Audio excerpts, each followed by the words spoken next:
Hello! Hello AOS fans! It's the Agents of Sigmar! And in this video we're unboxing Warhammer 40,000 Fireteam! Ooh!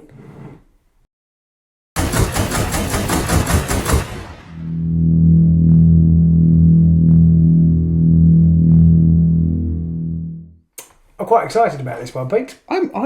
Yeah, but the GW, I mean, it's been a year since they've released any kind of little tactical board gamey types things, little two-player jobs. But... And we normally get passed over for them. Like, we had the whole Blitzball debacle when we had to go and get it from America. But this time, they sent them to us. Thank you very much, Games Workshop. I'm really excited about it. We'll start with this one today, unboxing Fireteam. Fireteam! There are actually 3 games, and then we're going to do probably 3 videos for each. So we're going to have this unboxing video, then we'll do an explanation video of how the game works, and we'll do a battle report as well for each of the games. This one is Fireteam. It's very much, I think, based similar to Kill Team. It's the game of tactical squad combat. It's got on the side here certainly Kill Team colours, orange and definitely blue. And I mean the Fireteam is a phrase used in Kill Team when you're building your Kill Team. It's comprised of one or more Fireteams, so it really does use that Kill Team sort of aspect of things. As you can see, it's a small box game, not one of the big ones. And pretty much the same size as your Blitz Bowls and stuff like that. It's I think 12 ages 12 and up, 2 players I think. And games take about 45 minutes or an hour and 45 for us. It's about 45 hours. Yeah. So 12 plus 2 players and 45 minutes. So we're going to have a quick look inside the box. Do you want to show the back of the box? Oh yeah, here's the back. So the back of the box, you can see it's going to have a hex-based board. It's got Pete very excited. There's a little. This I've never seen this on a Games Workshop product before, but maybe. Because these type of products are usually released in America. I don't actually know whether these are going to be US only, like the other similar size box games are or not. If we are updated, we will put it in the comment or the description or something like that. But it says it's difficulty 2 or skill level 2. But it is the easy to build, no glue required. So no glue, but you will need some. We'll need clippers for this. And it says 12 plus.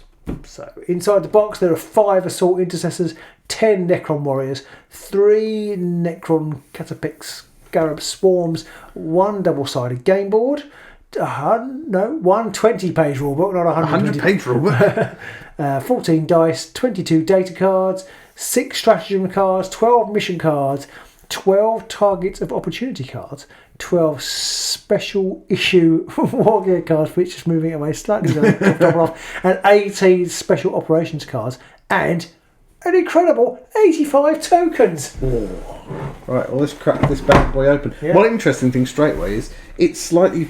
Yeah, we've taken the cellophane off and it's like... It just starts to expand. It doesn't all quite fit in the box. That's how much value you're getting here. It's just all crammed into this box. So let's try and open this sucker up. Okay, there we go. Again, we've got the nice model around the outside. You can see it just doesn't all fit in there. So that must be the rule book. I can tell that because it says rule book on it. Oh, clever. And then here are the boards of the tokens.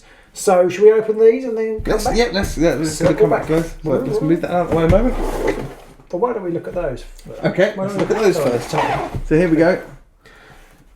we go. This is the main set of box. You've got some cards here, which, interestingly, I mean, anybody who's familiar with Kill Team will be very familiar with this look. Action points, move. You've got your action points, your movement, defense, save, and wounds, and they all look very similar. They do. To Kill Team. Very similar Kill Team colours. The stats values on the weapons are very similar, although they do have a range. Things like your plasma pistol here has a range of 5.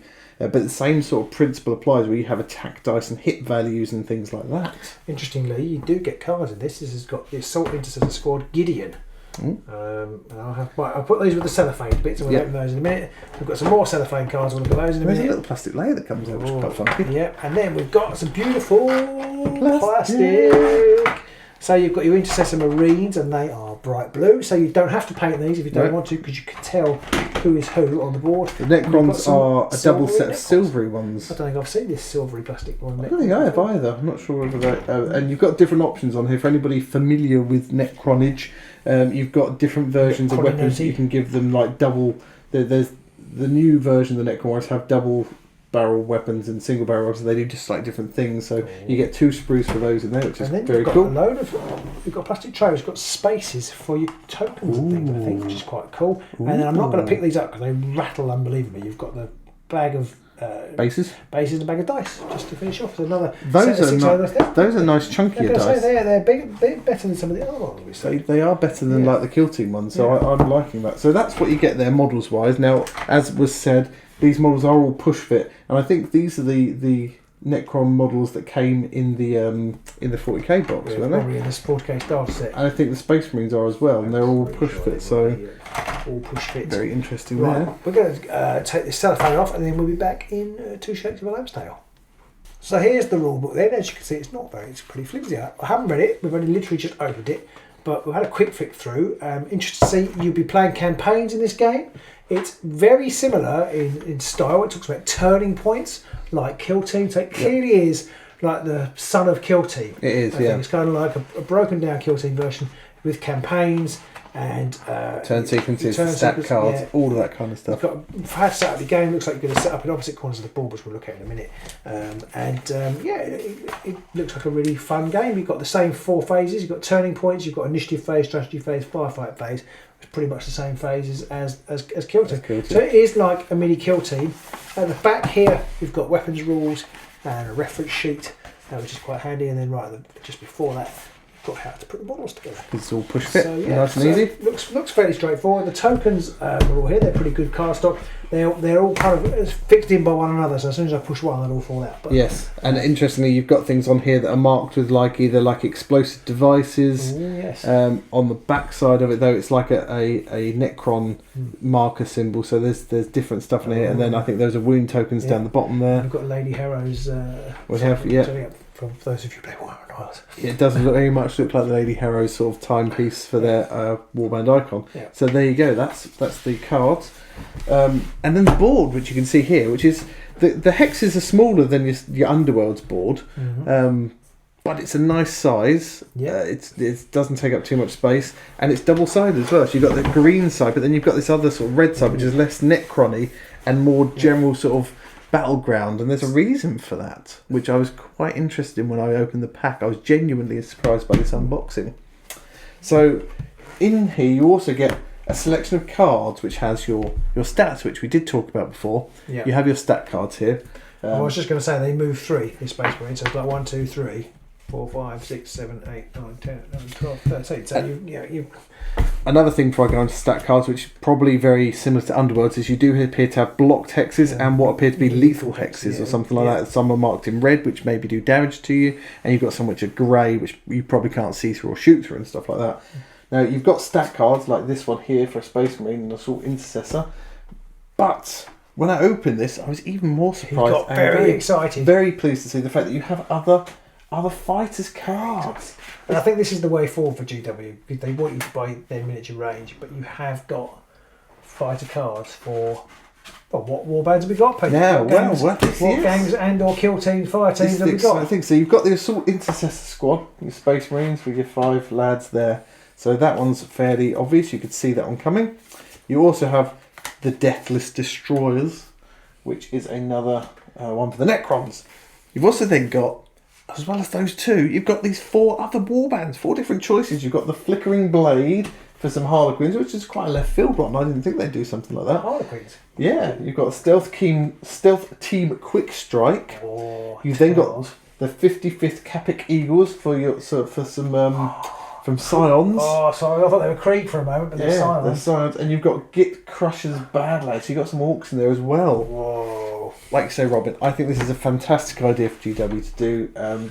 It suddenly expands the range of options, and whilst you don't get these other kill teams in the box, anybody who's sitting there at home who's got some Orcs or got some Tau or anything like that, they can then go, oh, I can buy this and I can actually have this little knockabout game. I can play with my kids and stuff like that. It's a great way to bring your kids into it, isn't it? If you've got models sitting around that they're interested in, but they don't want to play a full game of Kill Team or 140,000, you can bring them into this game really quite easily with that, and possibly with a bit of judicious use of eBay, you can easily, if they enjoy the models that are in this bag, you can easily pick up another 5 towel, whatever it is you need to play, probably, which is pretty cool. There's a card here which has these numbers and triangles on. I'm not really sure what that's for yet, and it's probably obvious. Probably a movement gauge. It might be some kind of movement gauge. Yeah, it goes so you can go 2x that way or 1x. So this triangle's got 8, so that must be a pentagon. Yeah. So that's a kill team joke. Sorry, I get that one. Yeah. Might not get that one. So I'm not sure. That might not even be anything. It might just be a marketing, but it might be something in the game to count things up. But that's in there as well. And then the last thing you got, which is also really cool. I think they're to do with these, Pete. Look, they might be. There's a token here which is the same size as that. Oh yeah. And there's a token here which is the same size as that one there, so they're different sizes. So I think see that here. That's what it is. There you go. You've got these different tokens here. That was not very well oriented. So yeah. There you go. That could be what those are for. Mm. And the other thing you've got on here, which is also fantastic, and another thing I like that GW done with this game, is you've got these missions. Now, Blitzball, they had like a few little how to play cards which introduce you to the rules, but these ones are the actual mission rules. So you've got different things like power up, loot and savage, critical escalation, dual strike, and things like that. What sort of things? Can you give a quick rundown of what a mission might be? So a mission will give you like a mission rule. So operatives within 1 hex of an objective their player controls that is not powered can make the following actions, and you can make actions with those. And then you have scoring, which says at the end of each fight phase, players score a victory point for each objective they control and 1 victory point for each objective, powered objective they control. And the mission is basically like you have 3 turns, and basically you have the most victory points at the end of that. But not only that, if you look at the card, it shows off all the different bits on here of like where the objectives go, where your deployment area is, I think, all that kind of stuff. So it gives you, if I give another one, this one's a much more basic one, it's called Dual Strike. And again, it has a much more basic layout, and it just gives you those options so you can see, where people have to deploy, where the objectives are, that kind of thing. So it just gives you a nice, easy way to say, okay, let's play a mission. You can just pick your 2 kill teams, and you can then just randomly pick a mission out and then go at it. So it looks really fun. I'm looking forward to cracking on with this, especially as it dovetails really nicely with the kill team release. Yeah. I'm looking forward to seeing how it plays, and we will do a battle report on Agents of Sigmar, and then we'll probably do a little rundown of how you play, and you can watch those 2 in tandem to see how it goes. But yeah, that is Warhammer 40,000 Fireteam. I suspect, although we don't know, it is going to be a US only release. It's just got that feel to it. They release these not through their stores, but through Barnes and Noble. Which is a shame, because this is fantastic. I mean, out of all the different sort of box games they've released like this has got to be one of the most flexible, apart from maybe Blitzball. It looks really good. The only thing that I can't see on here anyway, it does say made in the UK, but that obviously doesn't mean where it's going to actually get released. But I can't see any kind of Barnes and Noble exclusive anywhere on it. No. Which I think some of the other things did have on. So yeah, it's hard to tell right now if it's going to be US only or not. But yeah, I just find it. If we do find out before we release this video, we will put a description in the comment below. Yes. So I hope you enjoyed this video. If you're new to the channel, then do please like and subscribe. Hit that bell for all those notifications, and we'll see you soon on the Agents of Sigmar. Yeah, if you do have any questions about the game, any rules or anything like that, obviously whilst Robin tries to say goodbye, ready to go then. Do ask us anything. I've got places to be, and we will answer them as quickly as we can. Obviously, when we do the follow-up video of the how to play and the playthrough, where you can watch our terrible tactics and woeful dice, we will show it all off to you. Okay, one secret hidden rule that we definitely didn't forget to show. It's this little deck of cards. Yes. In fact, it's got 2 decks of cards. There's a whole different set back on the back. So that's how prepared this is. We have literally just opened the box. Yeah. So what have we got? It's funny, the backs, those of you who probably don't know, but the backs remind me of Warcry. They do look a little bit Warcry, yeah. They've got that kind of stylized sort of thing on it. Now, you've got things in here which are like battle honours and things like that, which give you things like add damage to your Sergeant Gideon's Astartes chainsword. So you've got like upgrade weapons and stuff like that on here. You've got Git Finder Squig. So they haven't just given you the ones for the basic Space Marines. They've given you stuff for all the different little kill team groups that you've got in there, which is really quite handy. I've got 2 different types of card here. I've got what looks like Special Issue War Gear and Target of Opportunity cards. So this Special Issue War Gear, it's quite hard to say that, has got things like Hidden Traps. So you can play this card during the firefight phase after an enemy operative ends their activation in a cover hex or a hex that contains an objective token. Roll 1 dice and deal the resulting damage to that operative. So it's kind of like, so you've got various things you can use. I don't know how you pick these up. but presumably you either pick them up because it's a campaign, maybe you pick them up as you go along so you can use them later, or maybe you draw them at the beginning of the game. And I've also got targets of opportunity, which is like you could do. This gives you extra victory points. These are a bit like the cards in Blitz Bowl where you pick. I don't know whether they are shown randomly. It's like in the end phase you control 3 or more objectives, or in the end phase, enemy operatives with a combined wounds characteristic total of 24 have been taken down. 2 victory points. Cool. A bit like Warhammer Underworlds, where you've got the different objective things, yeah. And 1 victory point is in the end phase you control 1 or more objective, or you've taken out 12.